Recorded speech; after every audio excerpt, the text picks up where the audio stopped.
Chapter 18. Dr. Seward's Diary. 30th of September.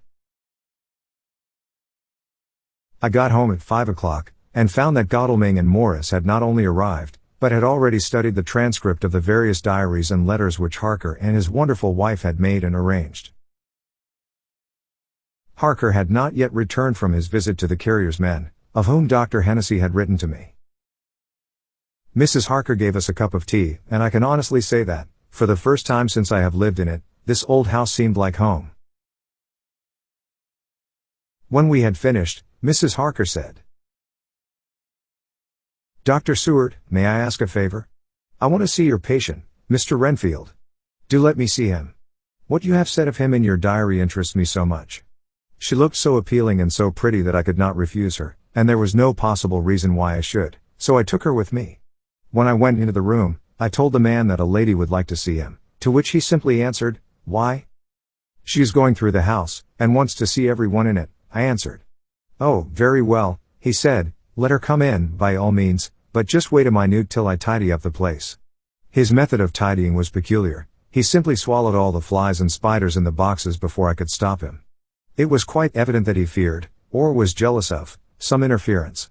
When he had got through his disgusting task, he said cheerfully, "Let the lady come in," and sat down on the edge of his bed with his head down, but with his eyelids raised so that he could see her as she entered.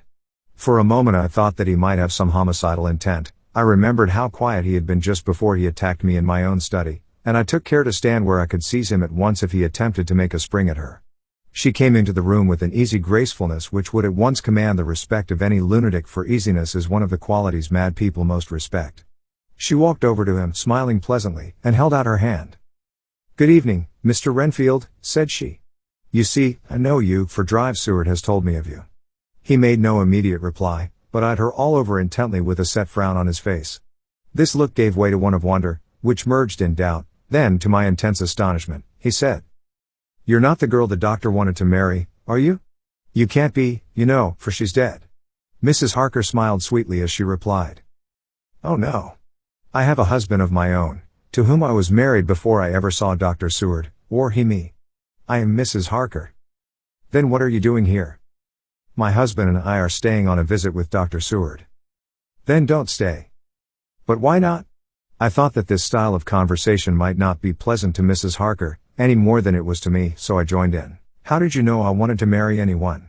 His reply was simply contemptuous, given in a pause in which he turned his eyes from Mrs. Harker to me, instantly turning them back again. "What an asinine question." "I don't see that at all, Mr. Renfield," said Mrs. Harker, at once championing me. He replied to her with as much courtesy and respect as he had shown contempt to me. "You will, of course, understand, Mrs. Harker, that when a man is so loved and honored as our host is, everything regarding him is of interest in our little community.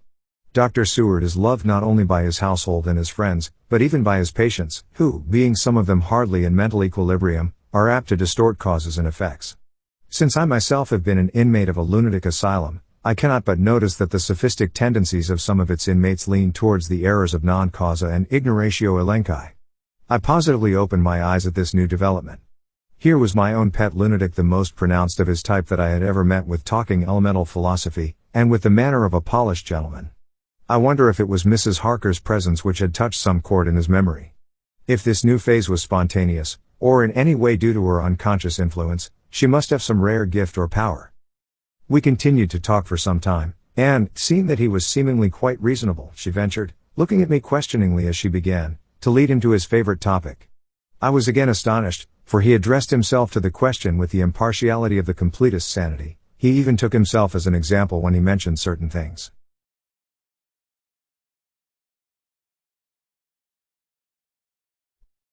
"Why, I myself am an instance of a man who had a strange belief. Indeed, it was no wonder that my friends were alarmed, and insisted on my being put under control. I used to fancy that life was a positive and perpetual entity, and that by consuming a multitude of live things, no matter how low in the scale of creation, one might indefinitely prolong life. At times I held the belief so strongly that I actually tried to take human life. The doctor here will bear me out that on one occasion I tried to kill him for the purpose of strengthening my vital powers by the assimilation with my own body of his life through the medium of his blood, relying, of course, upon the scriptural phrase, for the blood is the life. Though, indeed, the vendor of a certain nostrum has vulgarized the truism to the very point of contempt. Isn't that true, doctor? I nodded assent, for I was so amazed that I hardly knew what to either think or say. It was hard to imagine that I had seen him eat up his spiders and flies not 5 minutes before. Looking at my watch, I saw that I should go to the station to meet Van Helsing, so I told Mrs. Harker that it was time to leave. She came at once, after saying pleasantly to Mr. Renfield, "Goodbye, and I hope I may see you often, under auspices pleasanter to yourself," to which, to my astonishment, he replied, "Goodbye, my dear. I pray God I may never see your sweet face again. May He bless and keep you." When I went to the station to meet Van Helsing, I left the boys behind me. Poor Art seemed more cheerful than he has been since Lucy first took ill, and Quincy is more like his own bright self than he has been for many a long day. Van Helsing stepped from the carriage with the eager nimbleness of a boy. He saw me at once, and rushed up to me saying, "Ah, friend John, how goes all? Well? So. I have been busy, for I come here to stay if need be. All affairs are settled with me, and I have much to tell. Madam Mina is with you?" "Yes. And her so fine husband. And Arthur and my friend Quincy, they are with you too? Good." As I drove to the house I told him of what had passed, and of how my own diary had come to be of some use through Mrs. Harker's suggestion, at which the professor interrupted me. "Ah, that wonderful Madam Mina. She has man's brain, a brain that a man should have were he much gifted, and a woman's heart. The good God fashioned her for a purpose, believe me, when He made that so good combination. Friend John, up to now fortune has made that woman of help to us. After tonight she must not have to do with this so terrible affair. It is not good that she run a risk so great. We men are determined, nay, are we not pledged? To destroy this monster, but it is no part for a woman. Even if she be not harmed, her heart may fail her in so much and so many horrors, and hereafter she may suffer both in waking, from her nerves, and in sleep, from her dreams. And, besides, she is young woman and not so long married, there may be other things to think of some time, if not now. You tell me she has wrote all, then she must consult with us, but tomorrow she say goodbye to this work, and we go alone." I agreed heartily with him, and then I told him what we had found in his absence, that the house which Dracula had bought was the very next one to my own. He was amazed, and a great concern seemed to come on him. "Oh, that we had known it before," he said, "for then we might have reached him in time to save poor Lucy. However, the milk that is spilt cries not out afterwards, as you say. We shall not think of that, but go on our way to the end." Then he fell into a silence that lasted till we entered my own gateway. Before we went to prepare for dinner he said to Mrs. Harker, "I am told, Madam Mina, by my friend John that you and your husband have put up in exact order all things that have been, up to this moment." "Not up to this moment, Professor," she said impulsively, "but up to this morning." "But why not up to now? We have seen hitherto how good light all the little things have made. We have told our secrets, and yet no one who is told is the worse for it." Mrs. Harker began to blush, and taking a paper from her pockets, she said, "Dr. Van Helsing, will you read this, and tell me if it must go in? It is my record of today. I too have seen the need of putting down at present everything, however trivial, but there is little in this except what is personal. Must it go in?" The professor read it over gravely, and handed it back, saying, "It need not go in if you do not wish it, but I pray that it may. It can but make your husband love you the more, and all us, your friends, more honor you as well as more esteem and love." She took it back with another blush and a bright smile. "And so now, up to this very hour, all the records we have are complete and in order. The professor took away one copy to study after dinner, and before our meeting, which is fixed for 9 o'clock. The rest of us have already read everything, so when we meet in the study we shall all be informed as to facts, and can arrange our plan of battle with this terrible and mysterious enemy." Mina Harker's Journal. 30th of September. When we met in Dr. Seward's study 2 hours after dinner, which had been at 6 o'clock, we unconsciously formed a sort of board or committee. Professor Van Helsing took the head of the table, to which Dr. Seward motioned him as he came into the room. He made me sit next to him on his right, and asked me to act as secretary. Jonathan sat next to me. Opposite us were Lord Godalming, Dr. Seward, and Mr. Morris, Lord Godalming being next the professor, and Dr. Seward in the center. The professor said, "I may, I suppose, take it that we are all acquainted with the facts that are in these papers." We all expressed assent, and he went on. "Then it were, I think, good that I tell you something of the kind of enemy with which we have to deal. I shall then make known to you something of the history of this man, which has been ascertained for me. So we then can discuss how we shall act, and can take our measure according." There are such beings as vampires. Some of us have evidence that they exist. Even had we not the proof of our own unhappy experience, the teachings and the records of the past give proof enough for sane peoples. I admit that at the first I was skeptic. Were it not that through long years I have trained myself to keep an open mind, I could not have believed until such time as that fact thunder on my ear.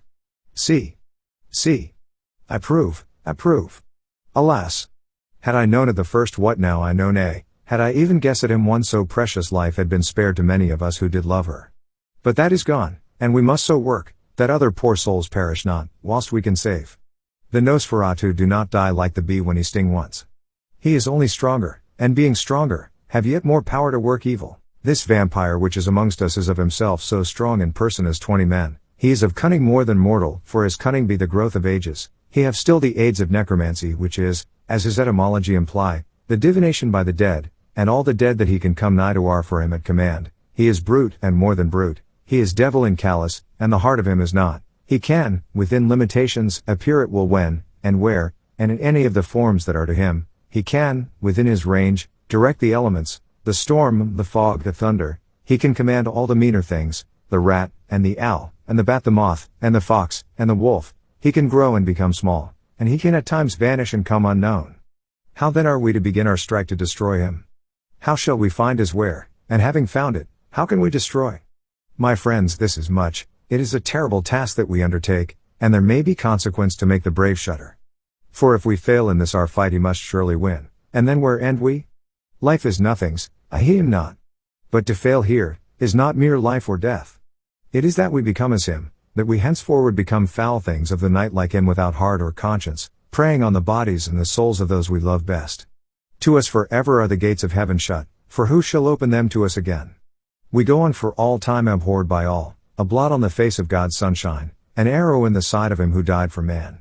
But we are face to face with duty, and in such case must we shrink. For me, I say, no, but then I am old, and life, with his sunshine, his fair places, his song of birds, his music and his love, lie far behind. You others are young. Some have seen sorrow, but there are fair days yet in store. What say you? Whilst he was speaking, Jonathan had taken my hand. I feared, oh so much, that the appalling nature of our danger was overcoming him when I saw his hand stretch out, but it was life to me to feel its touch so strong, so self-reliant, so resolute. A brave man's hand can speak for itself, it does not even need a woman's love to hear its music. When the professor had done speaking, my husband looked in my eyes, and I in his. There was no need for speaking between us. I answer for Mina and myself, he said.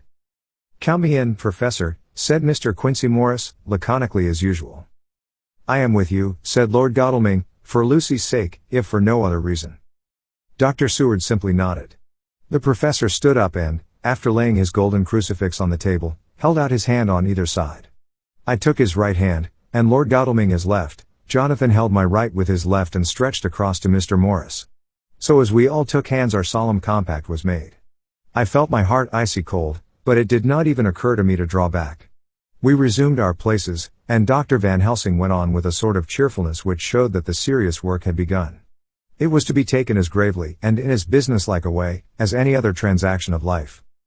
Well, you know what we have to contend against, but we, too, are not without strength. We have on our side power of combination, a power denied to the vampire kind. We have sources of science. We are free to act and think, and the hours of the day and the night are ours equally. In fact, so far as our powers extend, they are unfettered, and we are free to use them. We have self-devotion in a cause, and an end to achieve which is not a selfish one. These things are much. Now let us see how far the general powers arrayed against us are restrict, and how the individual cannot. In fine, let us consider the limitations of the vampire in general, and of this one in particular. All we have to go upon are traditions and superstitions. These do not at the first appear much, when the matter is one of life and death, nay of more than either life or death. Yet must we be satisfied, in the first place because we have to be no other means is at our control, and secondly because, after all, these things tradition and superstition are everything. Does not the belief in vampires rest for others, though not, alas, for us on them? A year ago which of us would have received such a possibility, in the midst of our scientific, skeptical, matter-of-fact 19th century? We even scouted a belief that we saw justified under our very eyes. Take it, then, that the vampire, and the belief in his limitations and his cure, rest for the moment on the same base. For, let me tell you, he is known everywhere that men have been. In old Greece, in old Rome, he flourished in Germany all over, in France, in India, even in the Chernobyl, and in China, so far from us in all ways, there even is he, and the peoples fear him at this day. He have followed the wake of the Berserker Icelander, the devil-begotten Hun, the Slav, the Saxon, the Magyar. So far, then, we have all we may act upon, and let me tell you that very much of the beliefs are justified by what we have seen in our own so unhappy experience. The vampire live on, and cannot die by mere passing of the time, he can flourish when that he can fatten on the blood of the living. Even more, we have seen amongst us that he can even grow younger, that his vital faculties grow strenuous, and seem as though they refresh themselves when his special pabulum is plenty.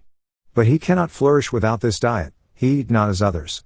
Even friend Jonathan, who lived with him for weeks, did never see him to eat, never.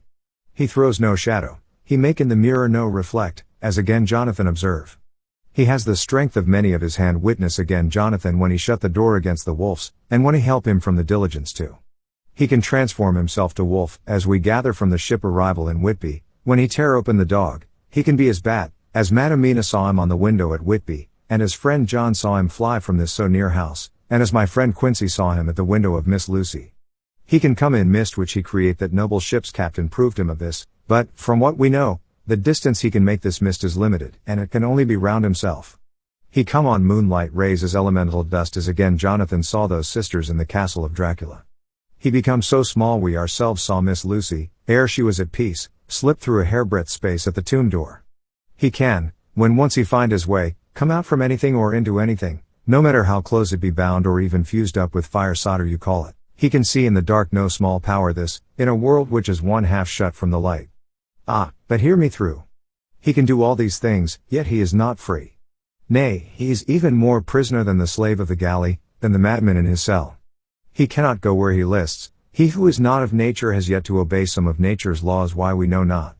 He may not enter anywhere at the first, unless there be some one of the household who bid him to come, though afterwards he can come as he please. His power ceases, as does that of all evil things, at the coming of the day. Only at certain times can he have limited freedom. If he be not at the place whither he is bound, he can only change himself at noon or at exact sunrise or sunset. These things are we told, and in this record of ours we have proof by inference. Thus, whereas he can do as he will within his limit, when he have his earth home, his coffin home, his hell home, the place unhallowed, as we saw when he went to the grave of the suicide at Whitby, still at other time he can only change when the time come. It is said, too, that he can only pass running water at the slack or the flood of the tide. Then there are things which so afflict him that he has no power, as the garlic that we know of, and as for things sacred, as this symbol, my crucifix, that was amongst us even now when we resolve, to them he is nothing, but in their presence he take his place far off and silent with respect. There are others, too, which I shall tell you of, lest in our seeking we may need them. The branch of wild rose on his coffin keep him that he move not from it, a sacred bullet fired into the coffin kill him so that he be true dead, and as for the stake through him, we know already of its peace, or the cut off head that giveth rest. We have seen it with our eyes, thus when we find the habitation of this man that was, we can confine him to his coffin and destroy him, if we obey what we know. But he is clever. I have asked my friend Arminius, of Budapest University, to make his record, and, from all the means that are, he tell me of what he has been. He must, indeed, have been that voivode Dracula who won his name against the Turk, over the great river on the very frontier of Turkeyland. If it be so, then was he no common man, for in that time, and for centuries after, he was spoken of as the cleverest and the most cunning, as well as the bravest of the sons of the land beyond the forest. That mighty brain and that iron resolution went with him to his grave, and are even now arrayed against us. The Draculas were, says Arminius, a great and noble race, though now and again were scions who were held by their coevals to have had dealings with the evil one. They learned his secrets in the Scholomance, amongst the mountains over Lake Hermannstadt, where the devil claims the 10th scholar as his due. In the records are such words as Strigoica witch, Orig, and Pokol Satan and hell, and in one manuscript this very Dracula is spoken of as vampire, which we all understand too well. There have been from the loins of this very one great men and good women, and their graves make sacred the earth where alone this foulness can dwell. For it is not the least of its terrors that this evil thing is rooted deep in all good, in soil barren of holy memories it cannot rest. Whilst they were talking Mr. Morris was looking steadily at the window, and he now got up quietly, and went out of the room. There was a little pause, and then the professor went on. And now we must settle what we do. We have here much data, and we must proceed to lay out our campaign.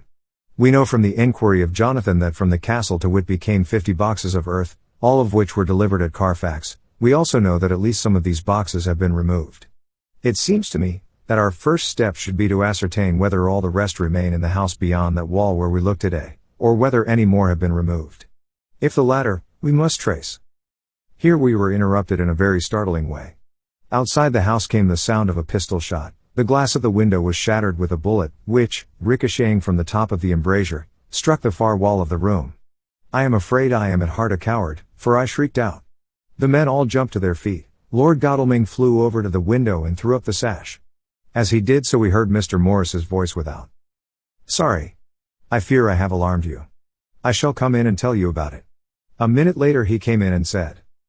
It was an idiotic thing of me to do, and I ask your pardon, Mrs. Harker, most sincerely. I fear I must have frightened you terribly.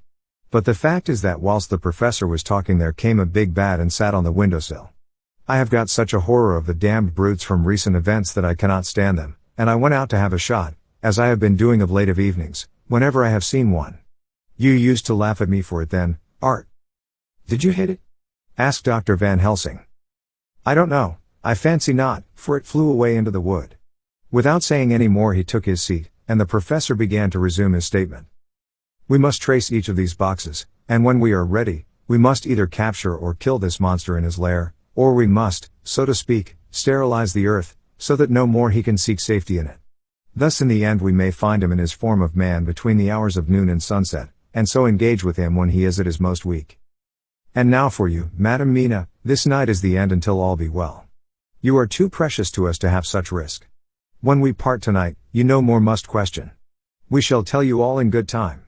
We are men and are able to bear, but you must be our star and our hope, and we shall act all the more free that you are not in the danger, such as we are. All the men, even Jonathan, seemed relieved, but it did not seem to me good that they should brave danger and, perhaps, lessen their safety, strength being the best safety through care of me. But their minds were made up, and, though it was a bitter pill for me to swallow, I could say nothing, save to accept their chivalrous care of me.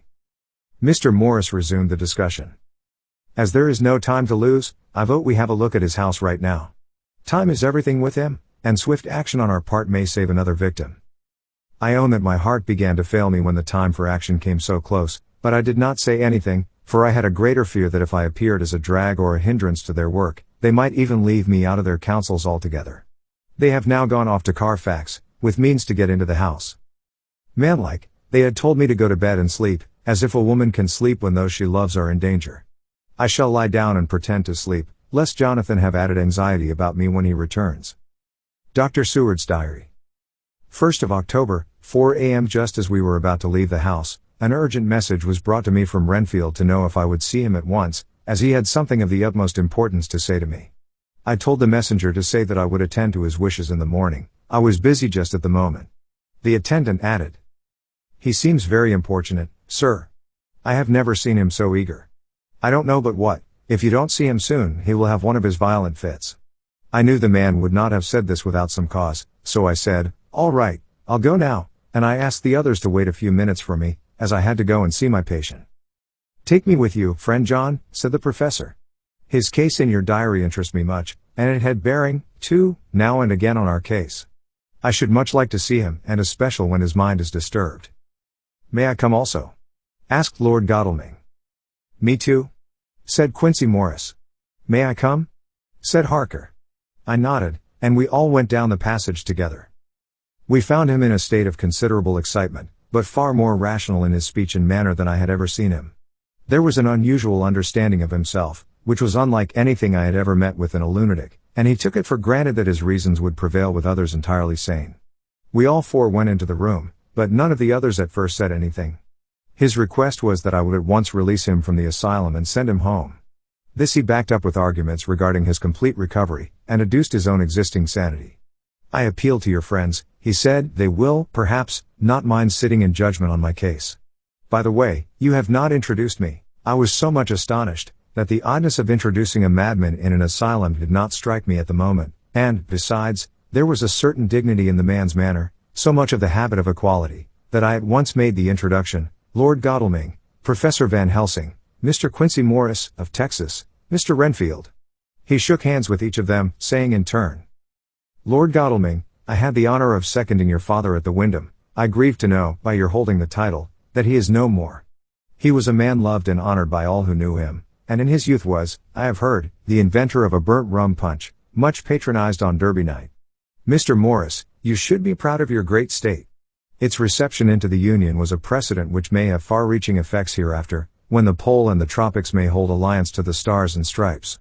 The power of treaty may yet prove a vast engine of enlargement, when the Monroe Doctrine takes its true place as a political fable. What shall any man say of his pleasure at meeting Van Helsing? Sir, I make no apology for dropping all forms of conventional prefix. When an individual has revolutionized therapeutics by his discovery of the continuous evolution of brain matter, conventional forms are unfitting, since they would seem to limit him to one of a class. You, gentlemen, who by nationality, by heredity, or by the possession of natural gifts, are fitted to hold your respective places in the moving world, I take to witness that I am as sane as at least the majority of men who are in full possession of their liberties. And I am sure that you, Dr. Seward, humanitarian and medico-jurist as well as scientist, will deem it a moral duty to deal with me as one to be considered as under exceptional circumstances." He made this last appeal with a courtly air of conviction which was not without its own charm. I think we were all staggered.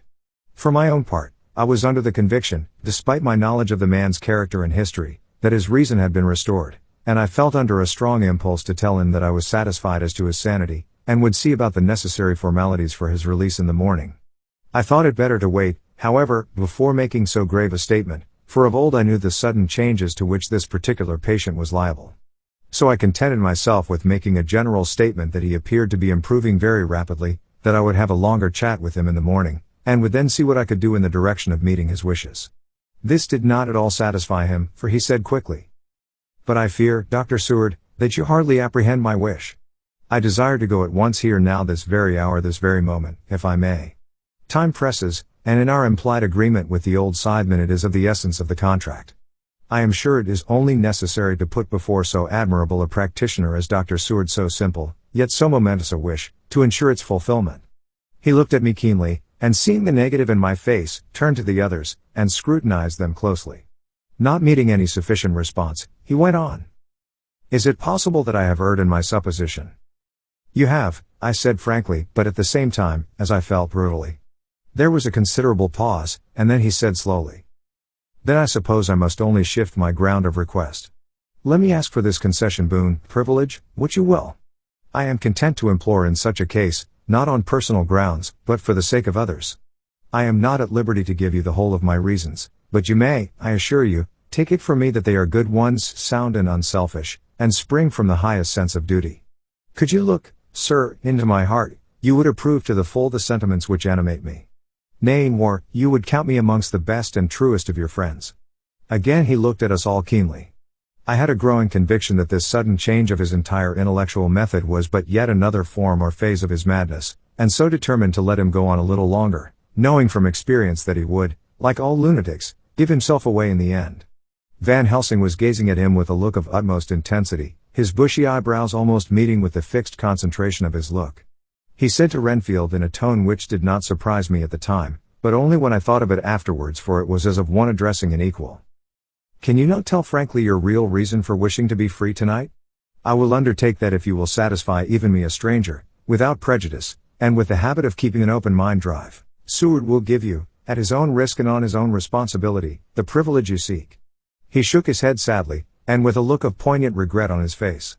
The professor went on. "Come, sir, bethink yourself. You claim the privilege of reason in the highest degree, since you seek to impress us with your complete reasonableness. You do this, whose sanity we have reason to doubt, since you are not yet released from medical treatment for this very defect. If you will not help us in our effort to choose the wisest course, how can we perform the duty which you yourself put upon us? Be wise, and help us, and if we can we shall aid you to achieve your wish." He still shook his head as he said, "Dr. Van Helsing, I have nothing to say.